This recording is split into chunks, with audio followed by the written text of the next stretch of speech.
마켓 무버입니다. 이번에는 2025년 올해 IPO 시장 분위기 읽어보고 전망도 내다보도록 하겠습니다. 지난 2024년 IPO 시장은 그야말로 용두사미로 끝나게 됐습니다. 전반적으로 국내 증시가 부진했던 데다가 상장사들의 기업 가치 등의 우려로 아쉬운 결과를 낳았는데요. 지난해 신규 상장한 기업은 총 75개였습니다. 그런데 상장 이후에 연말 기준의 평균 수익률을 내보니 마이너스 16.9%로 집계가 됐고요. 상장 이후 연말까지 100% 이상 수익률을 유지한 기업은 우진엔텍과 전진건설로봇 단 두 곳에 불과했습니다. 연도별로 공모금액 추이 및 전망을 살펴보셔도 지난 2023년과 2024년 3조 원대 그리고 4조 원대로 크게 쪼그라든 것을 확인할 수 있고요. 하지만 올해는 다시금 8조 원대로 반등할 것이다라는 전망이 힘을 받고 있는 상황입니다. 뿐만 아니라 LG, CNS 등 굵직굵직한 대어들이 출격을 대기하고 있어서 공모주 시장에도 활기가 돌 것이다라는 전망이 나타나고 있습니다. SK증권에서는 시작이 매우 활기찬 2025년이다라고 평가를 했고요. 최근 5년 내 1월에 수요 예측 진행 기업이 가장 많은 수준이다라고 전했습니다. LG, CNS를 필두로 대여급 기업의 연이은 출격이 기대되고 있는 상황이기 때문이고요. 연초에 신규 상장한 기업들이 IPO 시장의 분위기를 주도할 가능성이 높다고 바라봤습니다. 이번 상반기에 유가증권을 중심으로 대여급 기업 공개 IPO가 줄줄이 예정되어 있는 가운데 LG, CNS가 첫 타자가 될 것으로 보이는데요. LG그룹의 IT 계열사입니다. 기관의 수요 예측이 1월 9일부터 15일까지로 진행이 되고요. 일반 청약도 1월 21일부터 22일까지 시행이 됩니다. 기업 가치 5조 원대로 예상이 되고 있는데 시가총액 원래 예상치는 7조 원대였는데 시장 친화적으로 좀 조정을 했다라는 평가를 받고 있고요. LG, CNS의 흥행에 따라서 다른 기업들의 IPO에도 흥행 여부에 영향을 줄 것이다라는 분석이 나오고 있습니다.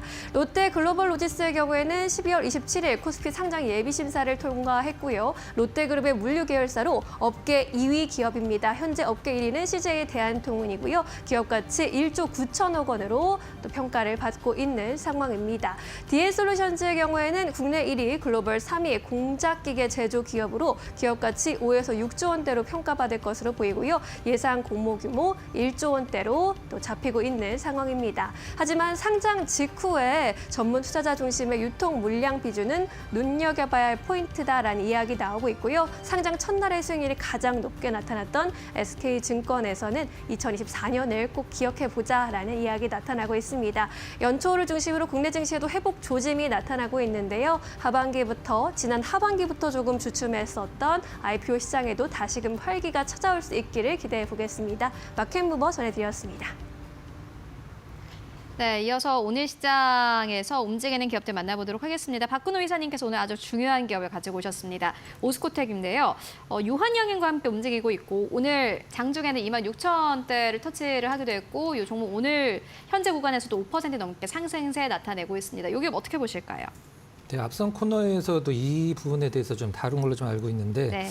일단 뭐 유한양행 관련해서 오스코텍이 굉장히 연관성이 깊다라는 거는 뭐 다들 좀 알고 계실 테고 시장의 초점은 실질적으로 오스코텍이나 어떤 유한양행 관련돼서 렉나자 관련 이제 유한양행을 렉나자 갖고 움직이겠습니다만 오스코텍 같은 경우는 이제 자회사 제노스코 상장과 관련돼서 이제 모멘텀이 있다고 보시면 될 것 같은데요. 올해 이제 작년 10월에 초급락이 나왔었는데 오스코텍이 자회사 한 59% 지분 갖고 있는 미국에 있죠. 제노스코를 상장을 하겠다라고 얘기를 해서 지금도 주주분들이 오스코텍 본사 앞에 찾아서 계속 성토를 하고 있는 상황인데 이게 1년에 이제 뭐 로열티가 1,000억 원 가까이 받게 되는 그런 기술 이전을 했기 때문에 왜 굳이 이제 반반 나누는 거죠. 오스코텍과 제노스코 반반 나누는데 왜 이걸 굳이 따로 떼서 상장을 하냐. 이 부분들을 실제적으로 이제 시장에서 이제 안 좋게 봐서 급락이 나왔는데 거의 주가에 녹아들었다라고 생각을 하고 있고요. 뭐 상장을 하고 안 하고를 떠나서 일단 오스코텍과 관련돼서 유한양의 가치 어떤 모멘텀이 좀 존재하고 있는 상황이기 때문에 오늘 거래도 좋고 그다음에 어떤 저점도 거의 잡은 느낌이라 오스코텍 또 이제 뭐 JP모건 헬스케어 컨퍼런스도 있기 때문에 바이오 쪽 약간 분위기가 좋죠. 오스코텍 관심 있게 보시면 될 것 같습니다. 지금 이 구간도 괜찮을까요? 주가 꽤 좀 높은데. 지금은 일단은 뭐 오늘은 올랐습니다만 그동안의 주가를 감안했을 때는 뭐 거의 바닥에 가깝다라고 보고 있습니다. 알겠습니다. 오스코텍 만나보고 왔고요. 이어서 두 번째 기업 바로 만나볼게요. 신세계 INC입니다. 14% 넘게 급등세 16,510원대에서 거래가 되고 있는데 박전지 파트너님께서 가지고 오셨네요. 이 기업 어떻게 보실까요?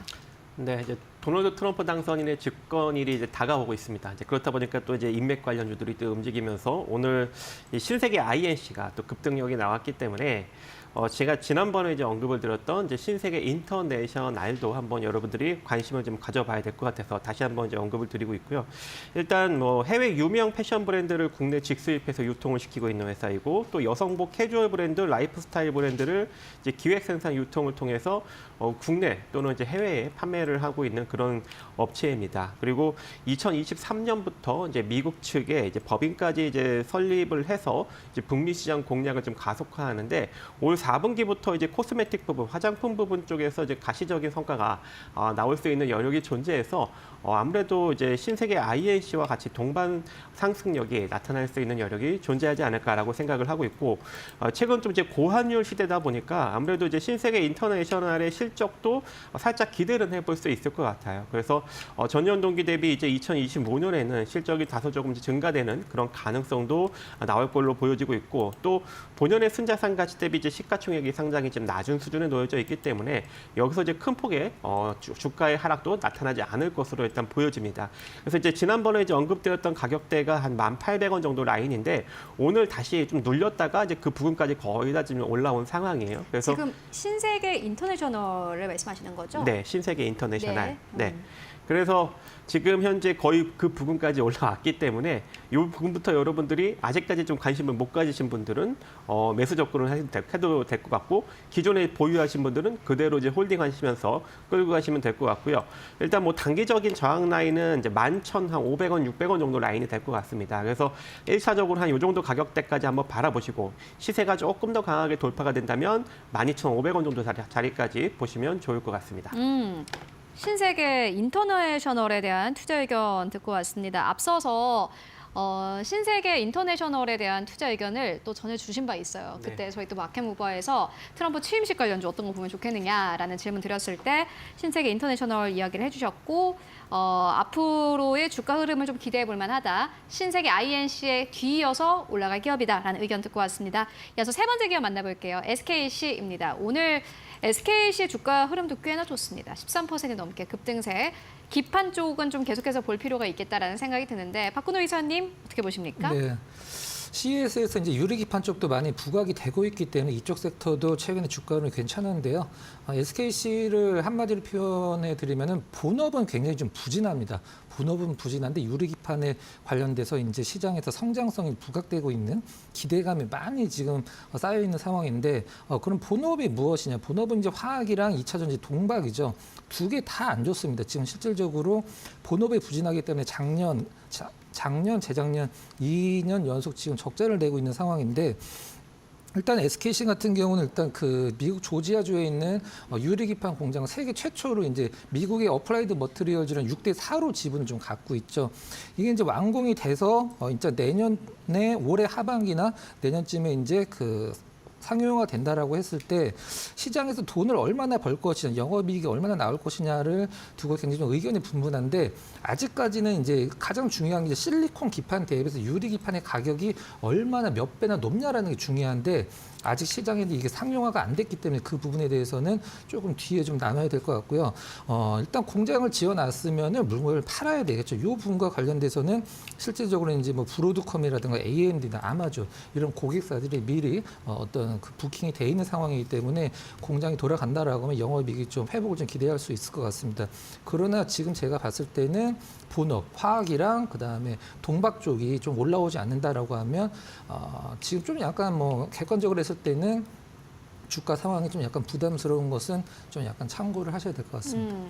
기판 쪽 봐야 된다고 얘기하셨는데 SKC가 오늘 바로 또 움직이기도 했고 최근에 첨단 기술 안에서도 좀 순환매가 도는 듯한데 그 가운데서도 오늘 시장에서 SKC가 아주 강력하게 슈팅 나오고 있습니다.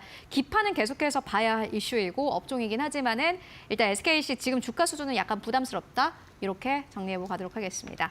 네, 마지막 기업 만나보도록 하겠습니다. 박정식 파트너님께서 가지고 오신 기업이고요. GST입니다. 어제 가지고 오셨었죠. 이 기업 같은 경우에는 오늘 4% 넘게 상승세. 얼마가 안 된 것 같은데 GST. 아, 제가 어제도 갖고 왔나요? 이렇게 기억을 못하다니. 아니, GST. 원래는 제가 원래 PSK 홀딩스 맨 처음에 언급을 드렸고, 그 다음에 이제 SFA 반도체, 하나마이크론 이제 이렇게 언급을 드렸는데, 그래서 오늘 이제 GST를 다시 한번 갖고 나왔습니다. 근데 지금 현재 제가 언급드리는 종목들이 오늘 전부 다 잘 가고 있어요. 그리고 이제 GST는 이제 그 바닥 횡보 국면을 지금 이제 돌파하는 시세가 나오고 있기 때문에 이대로 시세가 2만 원 정도 자리까지 이제 이어질 수 있는 여력이 존재합니다. 그래서 지금도 늦지 않았으니까 이제 뭐 따라잡으실 분들은 따라잡으셔라라는 관점에서 제가 오늘 갖고 나와 보았고요. 일단 뭐 지금 따라잡아도 2만 원 정도 자리까지는 빠르게 수익 낼 수 있는 여력이 존재할 것 같고, 그리고 이번에 CES에서 액침 냉각이 다시 한번 또 이제 부각을 받고 있는 것 같아요. 그 이유가 이 데이터 센터에 대한 중요성이 다시 한번 또 부각이 되고 있는 것으로 일단 보여집니다. 그래서 액침 냉각 쪽이 다시 한번 이제 부각을 받고 있는 상황인데, 이 GST가 일단 유해가스 정화 장치인 이 스크러버와 그리고 온도 조절 장비인 칠러, 특히 이제 저온 칠러 쪽에서 기술력이 상당히 뛰어난 업체이고, 또 이제 냉각, 이 액침 냉각 관련 장비도 이미 이제 개발을 완료한 상황이기 때문에 만약에 추후 이제 부각을 받게 된다면 이 GST가 좀 강력하게 부각을 받을 수 있는 여력도 존재하고, 저번에도 언급드렸다시피 사상 최대 실적을 기록을 하고 있다. 그래서 지금과 같이 이렇게 눌려서 이제 바닥을 이제 본격적으로 탈피하려고 올라갈 때 여러분들이 매수해 놓으신다면 좋은 결과를 만들어갈 수 있을 것으로 판단하고 있습니다. 알겠습니다. GST까지 만나보고 왔습니다. 어제는 안 했다고 하네요. 네. 네, 그런데 꽤나 좀 빠른 시일 안에 했던 것 같습니다. 네. 일단은 말씀처럼 액침 냉각 쪽은 계속해서 좀 지켜볼 필요가 있지 않을까 하는 생각 듭니다. 지금까지 박근호 이사 그리고 박정식 파트너와 함께 이야기 나눠봤습니다. 말씀 고맙습니다.